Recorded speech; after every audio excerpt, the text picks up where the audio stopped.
ਅੱਛਾ ਬਜ਼ੁਰਗੋ ਇਹ ਦੱਸੋ ਕਿ ਮੂੰਹ ਖੋਰ ਦਾ ਕੀ ਇਲਾਜ ਕਰੀਏ।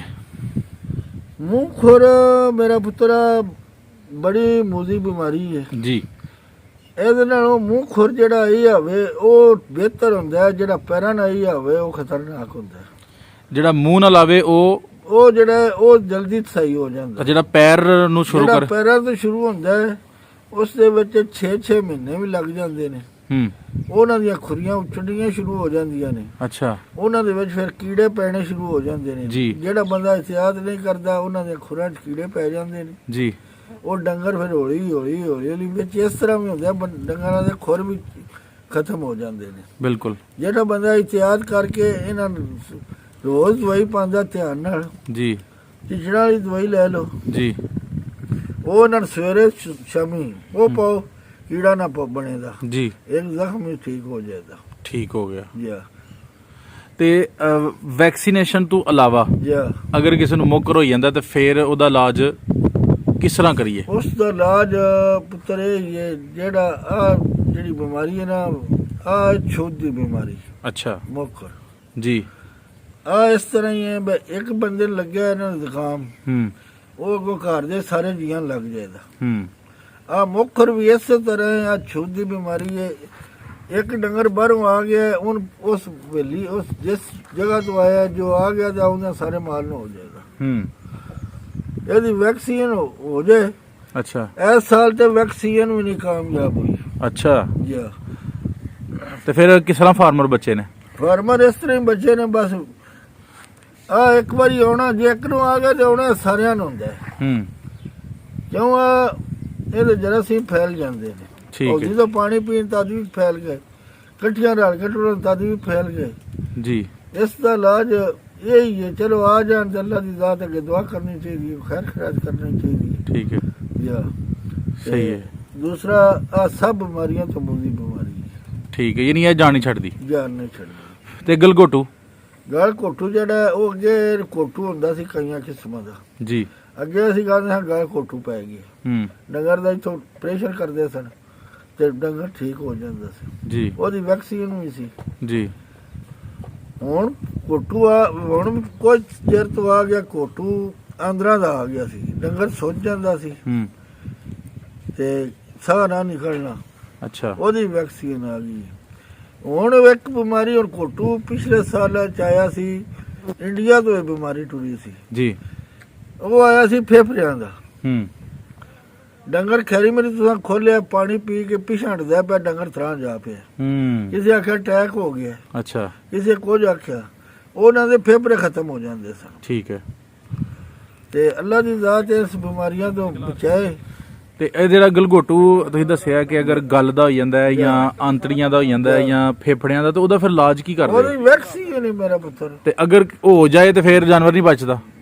ਨਹੀਂ ਬਚ ਜਾਂਦੇ ਨੇ। ਉਹ ਕਿਸ ਤਰ੍ਹਾਂ ਫਿਰ ਦੇਸੀ ਕੀ ਇਲਾਜ। ਸਾਧ ਵਿੱਚੋਂ ਆ ਟੀਕਿਆਂ ਨਾਲ ਹੀ। ਹੁਣ ਡਾਕਟਰ ਇਹ ਨੇ ਆ ਤੁਸੀਂ ਸਾਡਾ ਸ਼ਾਪਰ ਵੇਖੋ ਸਾਰੇ ਸ਼ਾਪਰ ਭਰੇ ਪਏ ਨੇ। ਠੀਕ ਹੈ। ਇਹ ਤੁਸੀਂ ਦੇਸੀ ਇਲਾਜ ਦੇ ਨਾਲ ਨਾਲ ਵਲੈਤੀ ਵੀ ਕਰਦੇ। ਵਲੈਤੀ ਵੀ ਕਰੀਦਾ।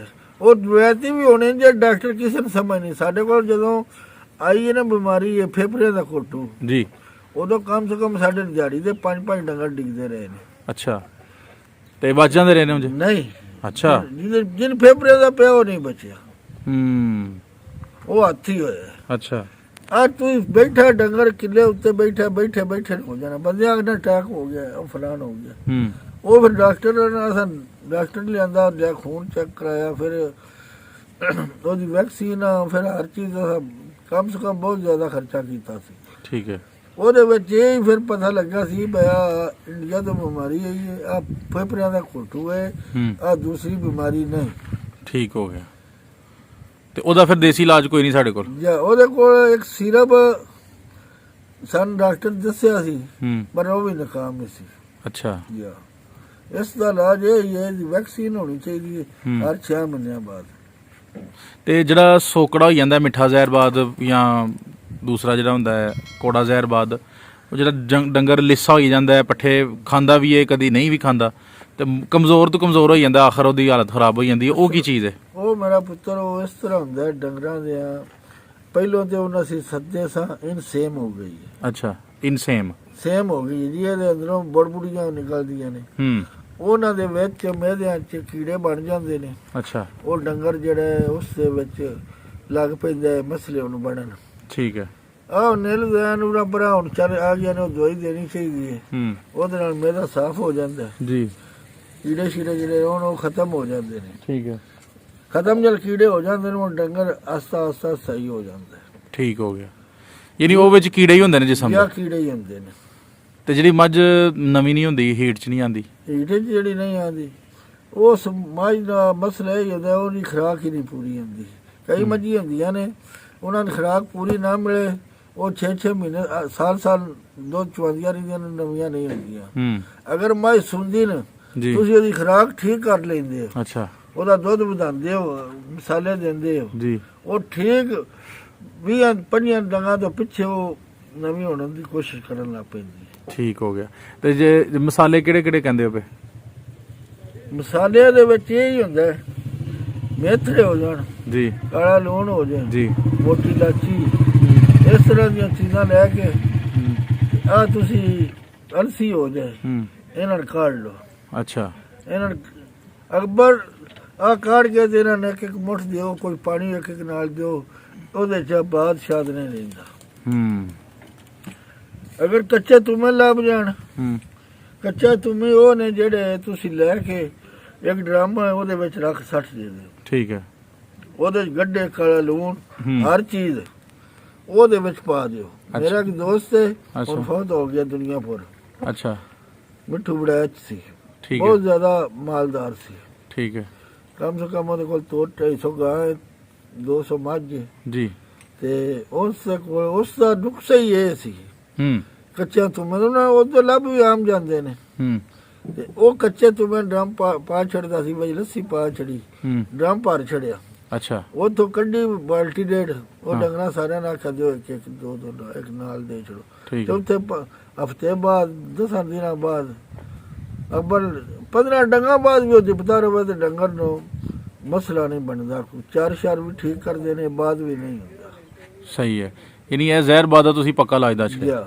ਤੇ ਇਹ ਸਰਦੀਆਂ ਗਰਮੀਆਂ ਦੋਏ ਦੇ ਸਕਨੇ ਆ? ਦੋ 12 ਮਹੀਨੇ ਦੇ ਸਕਦੇ। ਠੀਕ ਹੋ ਗਿਆ, ਠੀਕ ਹੋ ਗਿਆ। ਤੇ ਜਦੋਂ ਜੀ ਜਿਹੜੇ ਜਾਨਵਰ ਗਰਮ ਹੋ ਜਾਂਦੇ ਨੇ ਲੇਕਿਨ ਬਾਰ-ਬਾਰ ਫਿਰ ਜਾਂਦੀ ਮੱਝ ਜਾਂ ਗਾਂ, ਤਾਂ ਉਹਦਾ ਕੀ ਇਲਾਜ? ਉਹ ਕਈ ਮਸਲੇ ਹੁੰਦੇ ਨੇ ਜੀ। ਉਹਦੇ ਪੁੱਤਰ ਕਈਆਂ ਡੰਗਰਾਂ ਦੀ ਰਹਿਮ ਵਿੱਚ ਮਸਲਾ ਬਣ ਜਾਂਦਾ। ਜੇ ਰਹਿਮ ਵਿੱਚ ਮਸਲਾ ਬਣਦਾ ਹੈ, ਉਸ ਵੇਲੇ ਸੋਜ਼ਸ਼ ਹੋ ਜਾਂਦੀ ਹੈ। ਉਹ ਇੱਕ ਵਾਰੀ ਨਹੀਂ 2 ਵਾਰੀ ਉਹਦੀ ਸਫਾਈ ਕਰਾਉਣੀ ਪੈਂਦੀ ਹੈ। ਸਫਾਈ ਕਰਾਉਣ ਤੋਂ ਬਾਅਦ ਆ ਮੋਮਨ ਹੁੰਦਾ ਗਾਇਨ, ਮੱਝ ਕਿਸੇ ਬੜੀ ਘੱਟ ਹੁੰਦੀ ਹੈ। ਬਿਲਕੁਲ। ਆ ਜਿਹੜੀ ਮੱਝ ਨੂੰ ਹੋਵੇ ਉਹਦੀ 1-2 ਵਾਰੀ ਸਫਾਈ ਕਰਾਓ ਤਾਂ ਠੀਕ ਹੀ ਹੋ ਸਕਦੀ ਹੈ। ਤੇ ਗਾਇਨ ਜਿਹੜਾ ਜ਼ਿਆਦਾ ਮੋਮਨ ਬਿਮਾਰੀ ਆ ਗਾਇਨ ਹੈ। ਠੀਕ ਹੈ। ਤੇ ਜਿਹੜੀ ਮੱਝ ਤਰੂ ਜਾਂਦੀ ਹੈ ਉਹਦਾ ਫਿਰ ਕੀ ਕਰੀ ਇਲਾਜ? ਉਹ ਤਰੂ ਜਾਂਦੀ ਉਹਦਾ ਮੇਰਾ ਪੁੱਤਰ ਇਲਾਜ ਇਹ ਹੀ ਹੈ, ਉਹਨੂੰ ਇੱਕ ਟੀਕੇ ਆ ਗਏ ਨੇ ਹੁਣ ਤੇ। ਅੱਗੇ ਤੇ ਤਵੀਤ ਧਾਗਾ ਪਾ ਦੇਣ, ਠਰਾ ਦਾ ਨੁਕਸ ਹੋ ਜਾਂਦਾ ਸੀ ਜੀ। ਹੁਣ ਤੇ ਟੀਕੇ ਆ ਗਏ ਨੇ। ਪਰ ਘੱਟ ਤਵੀਤ ਅੱਲਾ ਦੀ ਪਾਕ ਕਲਾਮ ਹੈ ਤੇ ਬੰਦੇ ਨੂੰ ਇਮਾਨ ਰੱਖਣਾ ਚਾਹੀਦਾ। ਬਿਲਕੁਲ। ਉਹਦੇ ਵਿੱਚ ਆ ਕੇ ਉਹ ਠਰਾ ਦਾ ਤਵੀਤ ਦੇ ਵਿੱਚ ਉਹ ਜੋ ਬੰਦੇ ਨੇ ਜਿਹੜੇ ਤਵੀਤ ਉਹਨਾਂ ਦਾ ਗਲੇ 'ਚ ਪਿਆ, ਮੱਝ ਫੜ ਨਹੀਂ ਸਕਦੇ। ਆ ਵੀ ਇੱਕ ਜਿਹੜੀ ਹੈ ਨਾ, ਆ ਵੀ ਸਮਝੋ ਜਿਵੇਂ ਬਿਮਾਰੀ ਲੱਗ ਜਾਂਦੀ ਹੈ। ਠੀਕ ਹੈ। ਆ ਇੱਕ ਬੀਬੀ ਹੈ ਜੀ, ਉਸ ਦੇ ਬੱਚੇ ਨਹੀਂ ਉਹਦੇ ਨਾਲ ਲੱਗਦੇ, ਉਹ ਮਾਰੇ ਚਾਹ ਕੇ ਵੜ ਜਾਂਦੀ, ਤਦ ਵੀ ਇਹ ਮਸਲਾ ਸ਼ੁਰੂ ਹੋ ਜਾਏਗਾ। ਅੱਛਾ, ਠੀਕ ਹੋ ਗਿਆ, ਠੀਕ ਹੋ ਗਿਆ। ਯਾਨੀ ਔਰਤ ਤੋਂ ਵੀ ਮੱਝਾਂ ਨੂੰ ਬਿਮਾਰੀ ਲੱਗ ਜਾਂਦੀ, ਲੱਗ ਸਕਦੀ ਹੈ।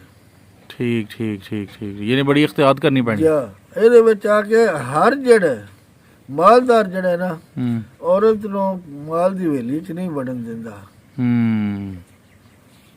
ਬਿਲਕੁਲ, ਜਿਹੜੇ ਸਿਆਣੇ ਬੰਦੇ ਨੇ ਇਸ ਵਾਸਤੇ ਨਹੀਂ ਵੜਨ ਦਿੰਦਾ। ਕੀ ਪਤਾ ਹੁੰਦਾ ਆ ਇਸ ਤਰ੍ਹਾਂ ਹੀ ਜੇ ਫਿਰ ਕੀ ਉਹਨਾਂ ਦੇ ਨਾਲ ਜੋ ਨਹੀਂ ਬੱਚੇ ਲੱਗਦੇ, ਉਹਨਾਂ ਦੀ ਵਜ੍ਹਾ ਤੋਂ ਆ ਜਿਹੜਾ ਮਾਲ ਵਿੱਚ ਵੀ ਮਸਲਾ ਬਣ ਜਾਂਦਾ। ਤੇ ਜਿਹੜੀ ਮੱਝ ਤਰੂਈ ਜਾਂਦੀ ਹੈ, ਪਹਿਲੇ ਬੱਚਾ ਸੁੱਟ ਛੱਡਦੀ ਹੈ, ਉਹਨੂੰ ਫਿਰ ਦੁੱਧ ਤੋਂ ਵਾਪਸ ਕਿਸ ਤਰ੍ਹਾਂ ਲਿਆਈਏ? ਹੁਣ ਦੁੱਧ ਤੋਂ ਵਾਪਸ ਅਗਰ ਤੇ ਉਹਦਾ ਟਾਈਮ ਹੈ 6-7 ਮਹੀਨੇ ਹੋ ਗਏ ਜੀ, 7-8 ਮਹੀਨੇ ਹੋ ਜਾਣ ਤੇ ਉਸ ਆਪਣੀ ਮਿਆਦ, ਉਹਨੂੰ ਖੁਰਾਕ ਉਹਦੀ ਸਹੀ ਕਰੋ। ਉਹ ਮਿਆਦ ਦੇ ਨਾਲ ਨਾਲ ਉਹ ਵੱਧਦੀ ਲੱਗੀ ਆਵੇ ਦੀ ਜੀ। ਜਿਹੜਾ ਆਪਣੇ ਟਾਈਮ ਉਹਨੇ ਉਸ ਤਰ੍ਹਾਂ ਦੇ ਨਹੀਂ ਸੁਆਉਣਾ ਹੂੰ ਜਿਸ ਤਰ੍ਹਾਂ ਅੱਗੇ ਆਪਣੇ ਟਾਈਮ ਤੇ ਦੁੱਧ ਦਿੰਦੀਆਂ ਨੇ ਜੀ ਬਿਲਕੁਲ। ਬਰਲ ਦੁੱਧ ਪੂਰਾ ਕਰ ਜਾਂਦੀ। ਸਹੀ ਹੈ। ਖੁਰਾਕ ਤੇ ਡਿਪੈਂਡ ਕਰਦਾ। ਖੁਰਾਕ ਤੇ ਡਿਪੈਂਡ ਕਰਦਾ। ਉਹ ਫਿਰ ਨਾਲੋਂ ਨਾਲ ਨਾ ਜਿਉਂ ਜਿਉਂ ਉਹਦੀ ਮਿਆਦ ਨੇੜੇ ਲੱਗੀ ਆਉਂਦੀ ਹੈ ਉਸ ਜਿਹੜੀਆਂ ਤਰੂ ਪੈਂਦੀਆਂ ਨੇ ਇੱਕ ਤੇ ਉਹਨਾਂ ਦੀ ਸਫਾਈ ਵੀ ਪੂਰੀ ਨਹੀਂ ਹੁੰਦੀ। ਉਹ ਜ਼ੋਰ ਵੀ ਅੜ ਮੜ ਕੇ ਸੱਟਦੀਆਂ ਨੇ। ਅੱਛਾ। ਇਹਦੇ ਚ ਉਸ ਨੂੰ ਜੇ ਫਲ ਸੱਟੇ ਹੁਣ ਅਲਸੀ ਤੇ ਗੁੜ ਦਾ ਕਾੜਾ ਦਿਓ, ਗਲਕੰਦ ਕਾੜ ਕੇ ਦਿਓ, ਉਹਦੇ ਨਾਲ ਅੰਦਰ ਡੰਗਰ ਦਾ ਸਾਫ਼ ਹੋ ਜਾਏ ਜੀ ਤੇ ਅੱਲਾ ਕਰਦਾ ਤੇ ਫਿਰ ਉਹ ਬਿਲਕੁਲ ਹੌਲੀ ਹੌਲੀ ਦੁੱਧ ਦੇ ਨਾ ਆਪਣੇ ਟਾਈਮ ਤੇ ਜਾਂਦੇ ਨੇ। ਇਹਨਾਂ ਉਹ ਪੱਲਿਓ ਨਹੀਂ ਪੈਂਦੀ। ਉਹ ਚਲੋ ਗੁਜ਼ਾਰਾ ਮੁਜ਼ਾਰਾ ਜਿਹੜੀ 20 ਸਿਰ ਜਾਂਦੀ ਉਹ 14-15 ਸਿਰ ਲਾਜ਼ਮੀ ਦੇ ਜਾਂਦੀ। ਠੀਕ ਹੋ ਗਿਆ, ਠੀਕ ਹੋ ਗਿਆ।